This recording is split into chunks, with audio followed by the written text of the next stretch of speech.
Ancaman COVID kembali mengemuka setelah pemerintah melalui Kementerian Kesehatan mulai mengeluarkan himbauan untuk berhati-hati. Himbauan itu sekaligus mengonfirmasi bahwa COVID benar-benar akan datang sebagai sebuah ancaman. Dan di saat COVID varian baru muncul, banyak yang menjual rasa takut, sehingga muncul kecemasan massal. Apalagi pada bulan Agustus nanti, pemerintah juga mulai mengeluarkan perintah untuk lockdown. Tapi benarkah selain COVID, ada bahaya yang jauh lebih besar yang akan mengancam keselamatan? Mungkinkah resesi ekonomi juga menjadi momok menakutkan? Lantas, apa yang harus dilakukan?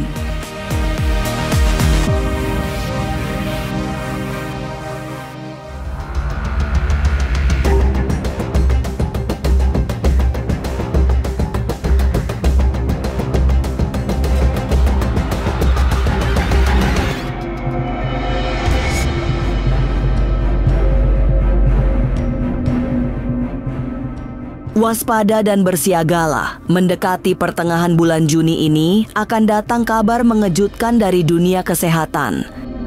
Setelah pemerintah mengeluarkan himbauan untuk berhati-hati, kini tanda-tanda munculnya COVID sudah semakin nyata.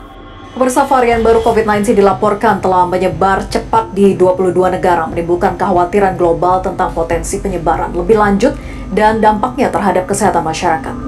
Tapi sesungguhnya, COVID varian tahun ini jauh lebih ringan dibanding 5 tahun lalu.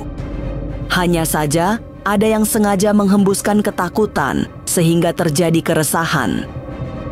Sementara itu, di tengah munculnya COVID varian baru, pertumbuhan ekonomi juga mengalami kendala. Lalu apa yang harus dilakukan? Masa depan memang misterius dan penuh tanda tanya. Tak usah menerka-nerka karena was-was akan menerawang kehidupan selebriti serta mengungkap asmara, karir, dan peruntungan.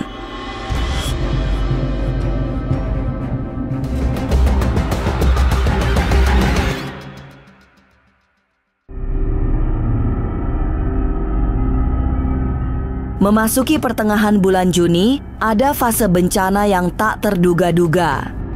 Salah satu yang mengkhawatirkan ialah munculnya COVID varian baru yang mulai membuat cemas. Kini, sinyal tanda bahaya sudah mulai dibunyikan. Pemerintah lewat Kementerian Kesehatan juga sudah mengeluarkan himbauan untuk siaga menghadapi segala kemungkinan buruk. Tapi sesungguhnya, himbauan itu sekaligus untuk meredam kepanikan serta rasa takut akibat kabar munculnya COVID. Saya kira itu satu hal yang memang harus dilakukan oleh pemerintah, tapi pemerintah pun mengatakan tidak perlu khawatir karena ini bukan COVID yang seperti dulu.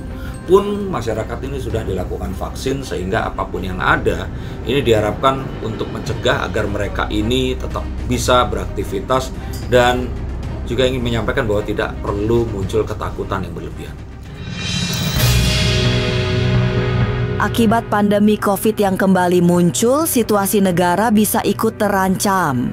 Itu dimungkinkan terjadi saat banyak kalangan yang berusaha mengail di air keruh.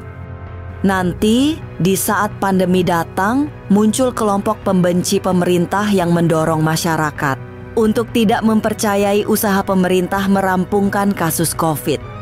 Hasutan itu menjadi sangat berbahaya karena bisa menjadi hulu picu bagi keresahan dan kerusuhan massal.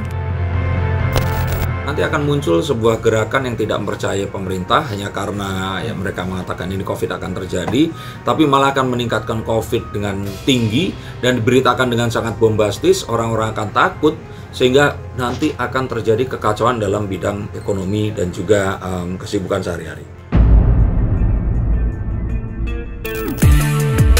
Tapi mungkinkah rasa takut akibat COVID akan dikomersialkan? Saya kira ada kemungkinan begitu. Padahal pada kenyataannya ini memang akan terjadi.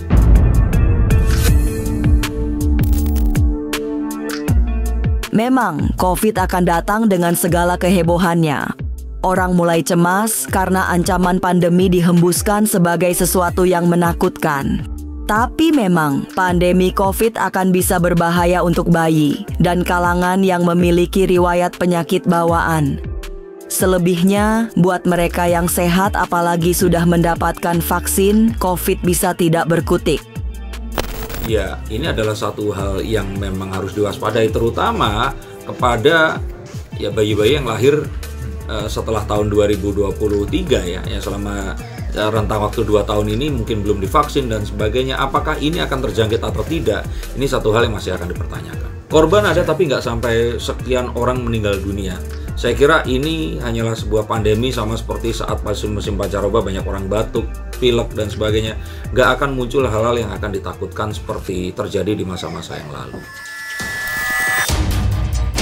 Sebagai sebuah wabah, COVID tidak akan terlalu berbahaya. COVID kali ini jauh lebih ringan.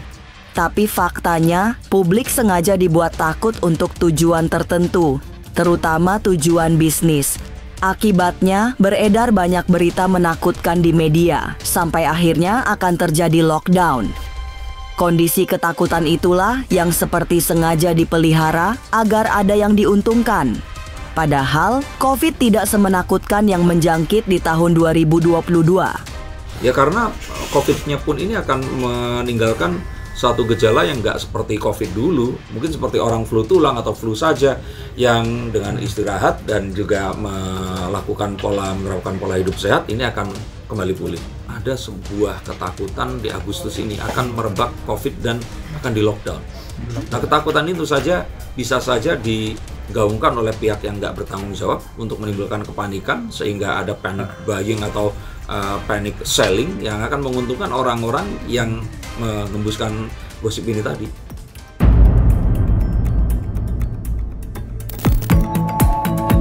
Menurut Denny Darko, bukan COVID yang akan memberi bahaya besar. Denny melihat akan datang ancaman mara bahaya yang tidak mungkin bisa dihindari. Hanya saja ancaman bahaya besar itu tidak pernah sampai informasinya ke masyarakat karena selalu ditutupi. Sebagai gambaran, Denny Darko memberi peringatan untuk waspada menjelang tutup tahun nanti. Sebab ada kemungkinan bahaya besar itu muncul di akhir tahun. Itu mungkin akan muncul nanti di menuju ke akhir tahun, tapi ini semua mungkin malah akan tadi itu kalau sesuatu berbahaya malah itu akan ditutupi. Dan ini yang harus diwaspadai. Dan ini bisa juga akan memiliki sebuah kalau kita bilang itu barengan dengan akhir tahun yang juga dipenuhi oleh bencana pula. Tapi benarkah selain ancaman COVID ada resesi ekonomi yang jauh lebih parah? Jangan lupa saksikan Was-Was setiap Senin, Rabu, dan Sabtu. Jangan lupa komen, like, and subscribe. Saya Uya Kuya, penonton Was-Was.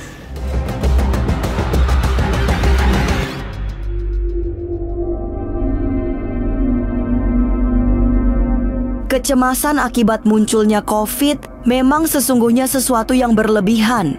Sebab pandemi kali ini jauh lebih ringan dibanding 5 tahun silam. Walaupun sudah disambut dengan berita yang menghebohkan, kemunculan kembali pandemi COVID tidak membawa dampak hingga ke kematian massal. Denny Darko bahkan memiliki keyakinan kondisi ini akan bisa diselesaikan hingga bulan Agustus nanti. Tapi ia mengingatkan, apabila Agustus belum ada pertanda kondisi membaik, kemungkinan semua memang disengaja. Ada sebuah konspirasi. Semuanya kan aman-aman aja, bahkan sampai Agustus semuanya aman-aman aja. Kalaupun terjadi hal-hal yang tidak diinginkan, kita akan tahu bahwa ini sebenarnya adalah sebuah konspirasi dan hal-hal yang dihembuskan untuk menimbulkan kekacauan. Tapi memang pada kenyataannya belum ada kasus meninggal dunia karena ini. Dan belum ada sebuah studi yang menunjukkan kalau hal-hal seperti ini mengancam jiwa manusia. Bahaya COVID dipercaya tidak seberapa. Denny Darko malah mencemaskan ada bahaya lain yang jauh lebih menakutkan.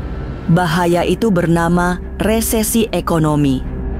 Saat ini saja, kondisi perekonomian Indonesia terasa semakin berat. Itu dibuktikan dengan harga kebutuhan pokok yang terus melambung tinggi. Pengaruh resesi global juga sangat besar, terutama dipicu oleh peperangan yang tak kunjung berakhir.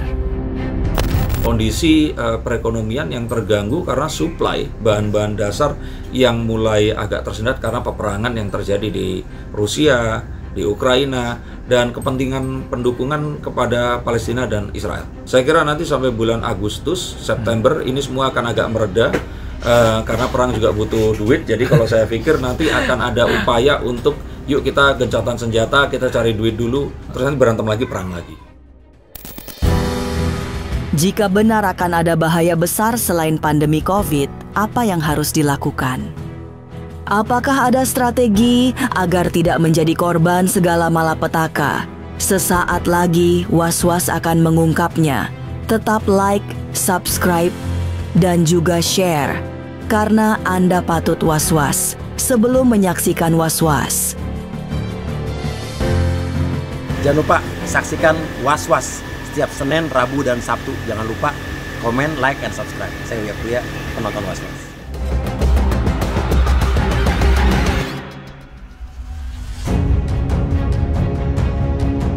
Bahaya munculnya pandemi COVID barangkali memang hanya ancaman kosong semata. Nyatanya penyakit yang 5 tahun lalu sangat menakutkan itu sudah mulai jinak. Meski tidak sedikit yang berusaha menakuti, tapi sejatinya cara terbaik menghindari pandemi adalah menghilangkan rasa takut. Tidak perlu panik, walaupun banyak yang berusaha menebar kepanikan. Saya pikir nggak usah terlalu panik, karena kalau kita panik, artinya sekarang panik, pas kejadian panik lagi. Nah, mendingan sekarang pura-pura gila aja, nggak usah panik. Nanti pas kejadian barulah kita panik, karena ya itu tadi, kalau ternyata sekarang panik nanti nggak kejadian kan rugi paniknya. Jadi kalau saya pikir tetap berpikir optimis, lakukan apa yang kalian biasa lakukan dengan lebih baik lagi dan menabung lebih banyak.